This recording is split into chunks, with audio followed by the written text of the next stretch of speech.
महाराष्ट्र में deputy CM पद की शपथ लेते ही अजित पवार को बड़ी राहत मिली। बेनामी ट्रिब्यूनल कोर्ट में चल रहे 1000 करोड़ की संपत्ति मामले में उन्हें कोर्ट ने क्लीन चिट दे दी है। इतना ही नहीं, ट्रिब्यूनल कोर्ट ने अक्टूबर 2021 में सीज की हुई अजित पवार की संपत्तियों को भी रिलीज करने का आदेश दिया है। कोर्ट के फैसले के बाद आयकर विभाग की तरफ से जब्त संपत्ति लौटा दी जाएगी। मैं भाजपा के साथ कब गया हूँ बोलना। 1.5 साल हो गए, तो 1.5 साल क्या हुआ? कुछ भी अगर उन्होंने जो भी एलिगेशन किया वो सच्ची, उसमें सच मानना पड़ेगा, ऐसा नहीं है। हर एक को अपील करने का अधिकार है। हालांकि विपक्ष इस मुद्दे पर सियासत न करे, भला ऐसा कैसे हो सकता है? कांग्रेस इसी बहाने बीजेपी को करप्शन की वॉशिंग मशीन करार दे रही है।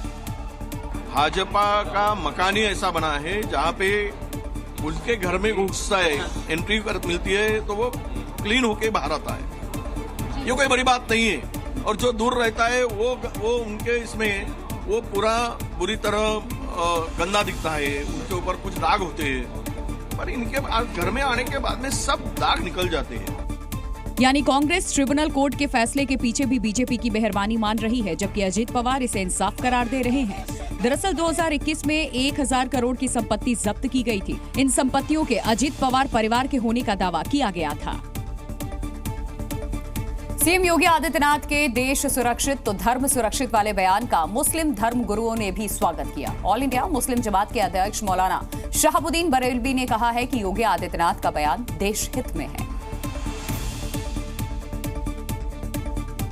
जिसमें उन्होंने कहा कि हर काम देश के नाम होना चाहिए, क्योंकि हमारा कोई व्यक्तिगत अस्तित्व नहीं है। इसीलिए देश सुरक्षित है तो हमारा धर्म भी सुरक्षित है। हमारा देश सुरक्षित है, हमारा धर्म भी सुरक्षित है। हमारा धर्म सुरक्षित है, हम भी सुरक्षित हैं। और इसलिए जो भी कार्य हो व्यक्तिगत स्वार्थ से ऊपर उठ करके।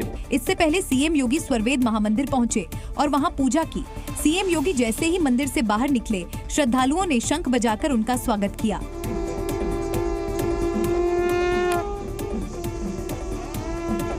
इस दौरान मुख्यमंत्री कुछ श्रद्धालुओं के पास पहुंचे और उनसे बातचीत भी की।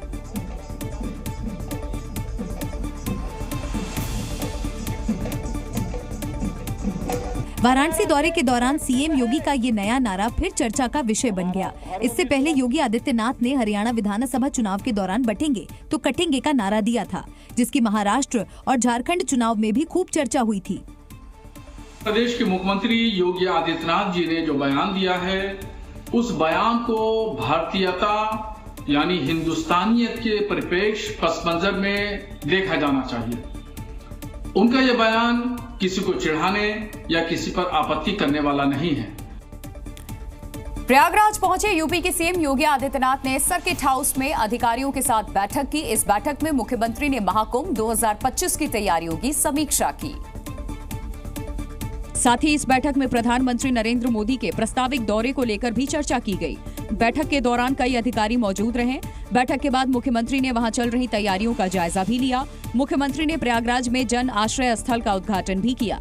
निरीक्षण करने के बाद उन्होंने पुलिस वालों को संबोधित किया। इस दौरान उन्होंने कुंभ के व्यवस्थित आयोजन के लिए पुलिस वालों को मिलकर काम करने की सलाह दी। प्रकार के आयोजन है जहाँ पे हमें अपने इस महानगर की कुंभ की दुनिया के सबसे बड़े आयोजन की आध्यात्मिक और धार्मिक आयोजन की छवि को ठीक करना हो, उसके माध्यम से राज्य की छवि को दुनिया के सामने प्रस्तुत करना हो। उन स्थितियों में हमको भी अपने को उसकी रूप तैयार करना पड़ेगा। मुख्यमंत्री ने मेला प्राधिकरण कार्यालय अखाड़ों के साधु संतों के साथ भी बैठक की। इस दौरान उन्होंने साधु संतों की समस्याओं के बारे में जाना और उन्हें दूर करने का भरोसा दिया। सीएम योगी के प्रयागराज दौरे के दौरान कैबिनेट मंत्री स्वतंत्र देव सिंह और नंदगोपाल नंदी भी मौजूद रहे। गाय को राजमाता का दर्जा नहीं देने पर ज्योतिर्मठ के शंकराचार्य स्वामी अभिमुक्तेश्वरानंद सरस्वती ने यूपी और मध्य प्रदेश के मुख्यमंत्रियों पर निशाना साधा। उन्होंने कहा कि जिन मुख्यमंत्रियों से उम्मीदें थी उन्होंने ऐसा नहीं किया। जबकि महाराष्ट्र के तत्कालीन सीएम एकनाथ शिंदे ने गाय को राजमाता का दर्जा देकर अपना राष्ट्र धर्म निभाया।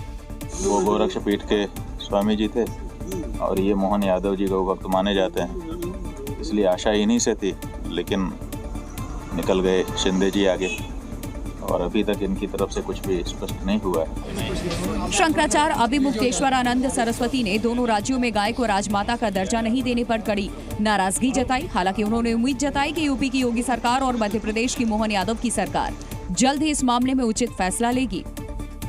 हिंदूवादी सरकार है और गाय को माँ कहने में इनको संकोच हो रहा है।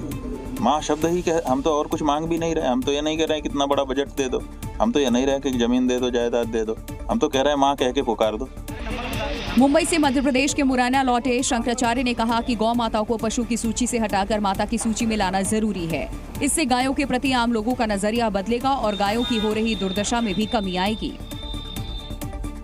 उत्तर प्रदेश के प्रयागराज में महाकुंभ की तैयारियां की जा रही हैं और इस बीच गंगा के प्रदूषित होने पर एनजीटी ने चिंता जताई। एनजीटी ने पूछा है कि गंगा नदी में जाने वाले 50 नालों के पानी को रोकने के लिए क्या जरूरी कदम उठाए जा रहे हैं। एनजीटी ने तीर्थयात्रियों के स्वास्थ्य को लेकर के चिंता जाहिर की है, क्योंकि महाकुंभ में करोड़ों श्रद्धालुओं के आने की उम्मीद है। ऐसे में दूषित गंगा का जल श्रद्धालुओं के स्वास्थ्य पर बुरा असर डालेगा। महाकुंभ से पहले एनजीटी ने गंगा को प्रदूषित होने से बचाने के लिए 23 सितंबर को यूपी के मुख्य सचिव की अध्यक्षता में हाई पावर कमेटी का गठन किया था और सरकार द्वारा उठाए गए कदम की रिपोर्ट भी मांगी थी। लेकिन करीब 2 महीने बाद भी एनजीटी के समक्ष रिपोर्ट दाखिल नहीं की गई।